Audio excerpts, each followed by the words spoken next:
ఊర్ల పొడిచి ఉన్న రైతుల అందాలను ఓలా ఎద్దులను అంగరంగ వైభవంగా తయారు చేసి కలర్ కలర్ రంగులని ఎద్దులకేసి నీ అమ్మ ఊరు ముందర కట్టిన ఎర్కతాడు కాడికి వచ్చిండ్రు.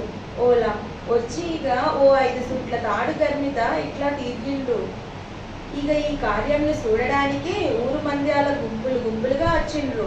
ఇక ఇట్లా చూస్తుండగానే అందాల ముందల ఇట్లా సర్ణకోల తీసుకొని తాడును తెంపనీకే పోటీ పడిండ్రు. ఇక ఈ రైతన్న చూడురి సర్ణకొలను ఎట్లా ఈగిండ్రో చూడడండి. హాహా సేయిండు కదా తదుకు అబ్బరకొండే గుంజు గుంజురా నీ అమ్మ అబ్బబ్బా తెగింది పో. ఇక ఇట్లా తాడు తెగిందో లేదో ఊరోళ్ళ చూడండి ఆ తెగిన తదును తడుకు కట్టుకొని మామిడి ఆకును తెంపుకొని ఇంటికి తీసుకుపోనీకే ఎంత పోటీ పడుతున్నారో. ఇక ఇట్లా గెలిచినోళ్లకు ఊరిలో ఉన్న హస్తం పార్టీ, పువ్వు పార్టీ, కారు పార్టీ నాయకులు అందరూ కొందరు పైసలు ఇస్తే ఇంకా